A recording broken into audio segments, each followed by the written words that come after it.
இரண்டாம் வகுப்பு மாணவர்களுக்கு வணக்கம். நேற்று பார்த்த வகுப்பு என்னன்னு பார்த்தீங்கன்னா, என் கற்பனையில் அந்த நேயன் நிலா இருவரும் அவங்கவுங்களுக்கு தகுந்த மாதிரி வீடு வரைகிறாங்க.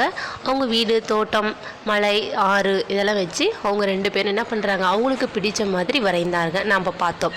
இன்றைக்கி என்னென்னா, அதே மாதிரி புக்குக்கு பின்னாடி ஒரு கதை மாதிரி ஒன்று கொடுத்துருக்காங்க. பாருங்கள், என்ன பதில் சொல்லி இருப்பார்கள். சரிங்களா? ஒரு விலங்கு இருக்குது. அந்த விலங்கு என்னது, பூனை, ஆடு இருக்கு இல்லையா? அப்போ பூனை கேட்குது, அதுக்கு ஆடு என்ன பதில் சொல்லியிருக்கோம். அடுத்தது இங்கே பாருங்கள், கீழே பலூன் ஊதுறாங்க. அப்போ பலூன் ஊதிட்டு இருக்காங்க. அப்போ அந்த பலூன் என்ன சொல்லியிருக்கும் அப்படின்றாங்க. அடுத்தது இங்கே பாருங்கள், அந்த சக்கரத்தில் அந்த தம்பிக்கு கால் நடக்க முடியாது, அதனால் சக்கர வண்டியில் உட்கார வச்சுருக்காங்க. அப்போ அந்த இடத்துல அவங்க விளையாட கூப்பிடுறாங்க. அப்போ அந்த விளையாட கூப்பிடும்போது அந்த தம்பி என்ன சொல்லியிருப்பான் அப்படிங்கிறது தான் என்னது, இந்த மாதிரி ஒரு கதை சொல்லியிருக்காங்க. பாருங்கள், பூனை பாருங்கள், எங்கே போய்கிறாய் அப்படின்னு சொல்லி ஆடு பார்த்து கேட்குது. ஆடு சொல்லுது, பசிக்கிறது, சாப்பிட போய்கிறேன் அப்படின்னு சொல்லி என்ன பண்ணுது, ஆடு சொல்லுது. சரிங்களா? அடுத்தது பூனை சொல்லுகிறது. பாருங்கள், பசிக்கிறதா, இந்தா சாப்பிடு அப்படி. அங்கே பாருங்கள், கையில் பூனை கையில் பாருங்கள் மீன் வச்சுருக்கு இல்லையா, அந்த மீன் சாப்பிடு அப்படின்னு சொல்லி ஆட்டுகிட்ட கொடுக்குது. ஆனால் ஆடு மீன் சாப்பிடுமா? சாப்பிடாது. பூனை மீன்னா ரொம்ப பிடிக்கும், அதனால் பூனை மீன் சாப்பிடும். அப்போ ஆடு என்ன சாப்பிடும்? புல் சாப்பிடும். அப்போ அதுக்கு பதில் சொல்லியிருக்கு. பாருங்கள், நான் புல் தான் சாப்பிடுவேன் அப்படின்னு சொல்லி அந்த ஆடு சொல்லியிருக்கோம் அப்படின்னு நாம் எழுதுகிறோம். சரிங்களா? அடுத்தது பாருங்கள், ஐ பெரிதாகிறேன். அப்போ அந்த பலூன் ஊத அந்த பலூன் சொல்லுது, நான் பெரிதாகிறேன் அப்படின்னு சொல்லுது. அப்புறம் அந்த தம்பி என்ன சொல்கிறாங்க, இன்னும் ஊதட்டுமா அப்படின்னு சொல்லி கேட்குறாங்க. அதுக்கு அந்த பலூன் என்ன பண்ணுது, போதும், நான் வெடித்து விடுவேன். சரிங்களா? இதுக்கு மேலே நான் ஊதுனா என்ன ஆயிடுவான், வெடித்து போயிடுவேன், அதனால் வேண்டாம், போதும் அப்படின்னு சொல்லிடுச்சு. அடுத்தது பாருங்கள், நீயும் வா விளையாடலாம் அப்படின்னு அந்த நிற்கிற தம்பி சொல்லி கேட்குறாங்க. அதுக்கு அந்த என்னது சேரில் பாருங்கள், ரோலிங் சேரில் உட்காந்துருக்க தம்பிக்கு சொல்கிறாங்க, என்னது, நானுமா, என்ன விளையாடுவது அப்படின்னு சொல்லி அந்த தம்பி கேட்குறாங்க. ஏன்னா எந்திரிச்சு ஓடி போடி என்ன பண்ண முடியாது, அந்த தம்பியால் விளையாட முடியாது. அதற்கு அந்த பாப்பா சொல்லுது, பாருங்கள், என்ன விளையாட்டுன்னு சொல்கிறாங்க, சொல் விளையாட்டு. நம்மள விளையாடுவோம் இல்லையா கிளாஸ் ரூமில், சொல் விளையாட்டு, அது மாதிரி விளையாடலாம் அப்படின்னு சொல்லி உடனே அந்த தம்பி என்ன பண்ணுறாங்க, ஓ விளையாடலாமே அப்படின்னு சொல்லி என்ன பண்ணுறாங்க, ஜாலியாக சொல்கிறாங்க. சரிங்களா? அடுத்தது பாருங்கள், யார் என்ன செய்கிறார்கள். பாருங்கள், எக்ஸாம்பிளுக்காக அந்த பாப்பா பெட்டில் படுத்து தூங்குறாங்க. அப்போ அந்த பாப்பா என்னது, சிறுமின்னு சொல்கிறோம். சரிங்களா? சிறுமினா சின்ன பொண்ணு. சரிங்களா? பாருங்கள், சிறுமி. செயல், அதனுடைய செயல், அங்கே அந்த என்னது பெயர் என்ன, அதனுடைய செயல் என்ன, அதை மட்டும் கேட்குறாங்க. பாருங்கள், சிறுமி தூங்குகிறாள் அப்படின்னு சொல்லி கொடுத்துருக்காங்க. அடுத்தது இரண்டாவது படம் பாருங்கள், பெயர் என்னது, பட்டம். அப்போ அங்கே பட்டம் என்ன பண்ணுது, பறக்கிறது. அதனுடைய செயல் என்னது, கீழே பாருங்கள், பறக்கிறது. பட்டம் கீழே பறக்கிறது. கீழே பாருங்கள், மீன் கொடுத்துருக்காங்க. அப்போ மீன் என்ன பண்ணும், மீன் நீந்திட்டு தானே இருக்கும், அதை தான் கேட்குறாங்க. பாருங்கள், பெயர் என்னது, மீன். அப்போ மீனுடைய செயல் என்னது, நீந்துவது. சரிங்களா? அப்போ நீந்துகிறது. அடுத்தது இங்கே பாருங்கள், ஒரு பாப்பா என்ன பண்ணுறாங்க, பாட்டு பாடுறாங்க இல்லையா? அப்போ பாருங்கள், பெயர் சிறுமி. சிறுமின்னு வச்சுக்கலாம். சிறுமி. செயல், அந்த பொண்ணு என்ன பண்ணிகிட்ருக்கு, பாடுது. சரிங்களா? அப்போ பாடுகிறாள் அப்படின்னு நம்ம செயல் எழுதுகிறோம். கீழே பாருங்கள், தம்பி என்ன பண்ணுறான், டேபிளில் உட்காந்து எழுதிட்டுருக்கான். சரிங்களா? அப்போ தம்பியாக இருந்தனா சிறுவன், பாப்பாவாக இருந்தால் சிறுமி. சரிங்களா? அப்போ சிறுவன் அவருடைய செயல் என்ன பண்ணிகிட்ருக்காரு, எழுதுகிறான். சரிங்களா? சிறுவன் செயல் எழுதுகிறான். அடுத்தது இங்கே பாருங்கள், விளையாட்டு மைதானம். அதனுடைய பெயர் என்னது, விளையாட்டு மைதானம். அப்போ அங்கே அதனுடைய செயல் என்ன, நிறைய பேர் விளையாடுறாங்க. அப்போ இவங்க தான் சிறுவன் சிறுமின்னு நம்ம சொல்ல முடியாது. அப்போ விளையாடுகிறார்கள். சரியா? எல்லாத்தையும் சேர்த்திடுவாங்க. அப்போ விளையாடுகிறார்கள். அதனுடைய செயல் என்னது, விளையாடுகிறார்கள். சரிங்களா? விளையாட்டு மைதானத்தில் செயல் என்னது, விளையாடுகிறார்கள். அவ்வளோதான். சரிங்களா? அடுத்தது பாருங்கள், எழுதி பழகுக. சரிங்களா? எழுதி பழகுக. பாருங்கள், எழுதி பழகுக. பாருங்கள், வீடு, வீடு, வீடு. இரண்டாவது பாருங்கள், தோட்டம், இட்டா இம் தோட்டம். மூணாவது படிக்கட்டு, இட்டு படிக்கட்டு. நான்காவது மழை, மலை. ஐந்தாவது பாருங்கள், ஆறு, ஆறு. ஆறாவது பூனைக்குட்டி, இட்டி பூனைக்குட்டி. அடுத்து பாருங்கள், வாத்து, வாத்து. அடுத்தது சறுக்கு பலகை,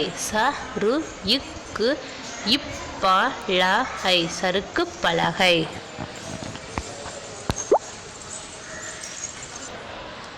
சறுக்கு பலகை. இது வந்து என்ன பண்ணணும், எழுதி பழகணும். சரிங்களா? பாருங்கள், வீடு, தோட்டம், படிக்கட்டு, மலை, ஆறு, பூனைக்குட்டி, வாத்து, சறுக்கு பலகை. சரிங்களா? அடுத்தது பாருங்கள், பொருத்தமான குறியீடு சரி தவறு. சரிங்களா? பாருங்கள், நான் படிக்கிற பாருங்கள். நிலாவின் வீட்டிலிருந்து பார்த்தால் மழை தெரியும். அப்போ நிலாவோட வீட்டிலிருந்து நம்ம பார்த்தா என்ன தெரியும்னு சொல்லியிருந்தா மழை தெரியும். அப்போ அது என்னது, சரி. சரி அப்படின்னு எழுதணும். டிக் பண்ணக்கூடாது, இன்ட்டு போடக்கூடாது. சரிங்களா? அடுத்தது இரண்டாவது பாருங்கள். நேயன் வீட்டின் இரு பக்கங்களிலும் மரங்கள் இருக்கின்றன. ஆனால் நேயன் வீட்டு பக்கத்தில் மரங்கள் இல்லை. யார்? நிலாவோட வீட்டு பக்கத்தில் தான் என்னது, இரண்டு புறமும் மரங்கள் இருக்கும் சொல்லி வரைஞ்சா. அப்போ இது என்னது, தவறு. தவறு அப்படின்னு எழுதணும். சரிங்களா? அடுத்தது பாருங்க, நிலாவின் வீடு மஞ்சள் நிறமுடையது. இது என்னது, சரியா தவறா? பாருங்க, நிலாவினுடைய வீடு என்னது, நீல வண்ணம் இருக்கும். அப்போ மஞ்சள் நிறத்தினுடைய வீடு யாருது, நேயனது. சரிங்களா? அப்போ இது என்னது, நிலாவின் வீடு மஞ்சள் நிறமுடையதுன்னு சொல்லியிருக்காங்க. அப்போ இது என்னது, தவறு. சரிங்களா? தவறு அப்படின்னு எழுதணும். சரிங்களா? நான்காவது பாருங்க, நேயன் வீட்டில் வாத்துகள் இருக்கின்றன. அப்போ என்னது, நேயனுடைய வீட்டுக்கு முன்னாடி வாத்துகள் இருக்கிற மாதிரி வரைஞ்சாங்க. அப்போ அது சரி. சரி. நிலா வீட்டு மரத்தில் ஊஞ்சல் ஆடலாம். நிலாவுடைய வீட்டு மரத்தில் என்ன பண்ணலாம், ஊஞ்சல் ஆடலாம். அப்போ இது என்னது, சரி. சரி. சரிங்களா? இது வந்து கரெக்டான சென்டென்ஸ் கரெக்டாக படிக்கணும். அப்போ தான் என்ன பண்ண முடியும், அது சரியாக தவறான்னு நமக்கு தெரியும். சரிங்களா? அடுத்தது பாருங்கள், படத்திற்குரிய பெயரை எழுதுக. இப்போ இங்கே என்ன பண்ணியிருப்பாங்கன்னா, படங்கள் கொடுத்துருக்காங்க பாருங்கள். சும்மா பென்சில் டிராயிங் மாதிரி தான் கொடுத்துருக்காங்க. இந்த என்ன பண்ணுவோம், இதை பார்க்கறதுக்கு உங்களுக்கு எப்படி தெரியுது, மலைப்பகுதி மாதிரி தெரியுதா? அப்போ நம்ம என்ன பண்ணோம், அந்த பாக்ஸில் மலை அப்படின்னு எழுதணும். அடுத்தது இங்கே பாருங்கள், சும்மா பென்சில் டிராயிங் மட்டும் தான் கொடுத்துருக்காங்க. இது பார்க்கறதுக்கு உங்களுக்கு எப்படி இருக்குது, ஆறு மாதிரி இருக்குது. சரிங்களா? அப்போ அது ஆறு அப்படின்னு எழுதணும். அடுத்தது இங்கே பாருங்கள், மரக்கிளையில் வந்து ஊஞ்சல் கட்டி தொங்குது. சரிங்களா? அப்போ இது என்னது, ஊஞ்சல். ஊஞ்சல். அடுத்தது பாருங்கள், இங்கே மரம் மாதிரி கொடுத்துருக்காங்க. அப்போ இது என்னது, மரம். மரம். அடுத்தது ஒரே ஒரு ஃப்ளவர் மட்டும் கொடுத்துருக்காங்க. அது என்னது, பூ. சரிங்களா? அடுத்தது வீடு மாதிரி கொடுத்துருக்காங்க. சரிங்களா? வீடு. அடுத்தது பாருங்கள், பூனை. பூனை. அடுத்தது வாத்து. வாத்து. இந்த மாதிரி நீங்களும் என்ன பண்ணலாம், வரைஞ்சி பார்க்கலாம். சரிங்களா? இதே மாதிரி வரைஞ்சி பாருங்கள். சரிங்களா? இதெல்லாம் சும்மா பென்சில் டிராயிங் மாதிரி தான் கொடுத்துருக்காங்க. சரிங்களா? அடுத்தது பாருங்கள், எந்த இடம் என்ன பொருள் எழுதுகன்னு சொல்லி கொடுத்துருக்காங்க. இங்கே எக்ஸாம்பிளுக்கு அவங்களே கொடுத்துட்டாங்க பாருங்கள். வானம். அப்போ வானத்தில் என்னென்ன பண்ணலாம். சரிங்களா? வானத்தில் பறவை பறக்கும், வானவில் இருக்கும், மேகம் இருக்கும். சரிங்களா? அப்போ இது வானத்தினுடைய இடம். வானம் இடம், அதனுடைய பொருள் என்னென்ன இருக்குது அங்கே, பறவை, வானவில், மேகம். சரிங்களா? அடுத்தது பாருங்கள், இங்கே வந்து வெறும் ரவுண்ட் மட்டும் தான் கொடுத்துருக்காங்க. நம்ம என்ன பண்ணியிருக்கிறோம் பாருங்கள், சைடில் இதழில் வந்து பழம், இலை, கூடு அப்படின்னு சொல்லி கொடுத்துருக்காங்க. ஆனால் நம்ம அந்த ரவுண்டில் மஞ்சள் கலர் ரவுண்டில் என்ன பண்ணணும், அப்போ பழம், இலை, கூடு இது மூணு எதில் இருக்கும், மரம். சரிங்களா? அப்போ அது மரம். அடுத்தது பாருங்கள்,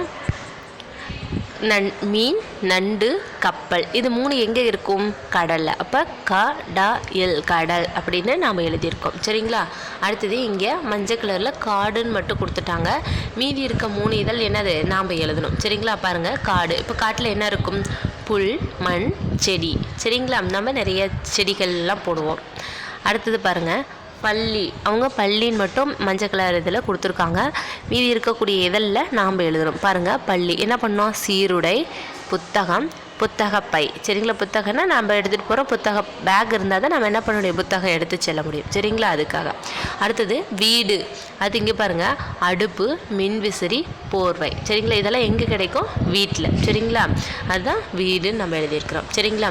அடுத்தது பாருங்கள், நேயன் வினாவிடை. சரிங்களா? பாருங்கள், நேயன் நிலா இருவரும் என்ன வரைந்தார்கள். முதலாவது வினா என்னது, நேயன் நிலா இருவரும் என்ன வரைந்தார்கள். விடை பாருங்கள், நேயன் நிலா இருவரும் வீடு வரைந்தார்கள். நேயன் நிலா இருவரும் வீடு வரைந்தார்கள். சரிங்களா? அடுத்தது பாருங்கள், இரண்டாவது வினா, நேயன் என்னென்ன வரைந்தான். நேயன் வந்து என்னென்ன வரைந்தான். ஆறு இருக்கிற மாதிரி வரைந்தான். பூச்செடிகள், வாத்துகள், சறுக்கு பலகை இருக்கிற மாதிரி அவங்களுடைய வீடு வரைந்தான். சரிங்களா? அப்போ நேயன் என்னென்ன வரைந்தான்? ஆறு, பூச்செடிகள், வாத்துகள், சறுக்கு பலகை. சரிங்களா? அடுத்தது 3வது வினா பாருங்க. ஆடு எதை தின்னும்? ஆடு எதை தின்னும்? பாருங்க, ஆடு புல்லை தின்னும். ஆடு புல்லை தின்னும். சரிங்களா? இப்போ உங்களுக்கு வீட்டு படமாக நான் என்ன கொடுத்துருக்கேன் அப்படின்னா பாருங்கள், இங்கே பார்த்துங்களா, எழுதி பழகுக. எத்தனை? 8 கொடுத்துருக்காங்க இல்லையா? அந்த 8ம் வீடு, தோட்டம், படிக்கட்டு, மலை, ஆறு, பூனைக்குட்டி, வாத்து, சறுக்கு பலகை. சரிங்களா? இந்த 8ம் எழுதணும். அடுத்தது பொருத்தமான நிறுத்துதற்குரிய அந்த பொருத்தமான குறியீடு சரி தவறு. சரிங்களா? இந்த 5ம். அடுத்தது பாருங்கள், வினாவிடை 3ம். சரிங்களா? இதுதான் உங்களுக்கு இந்த 3 தான் என்னது வீட்டு படமாக கொடுத்துருக்கேன். சரிங்களா? நன்றி.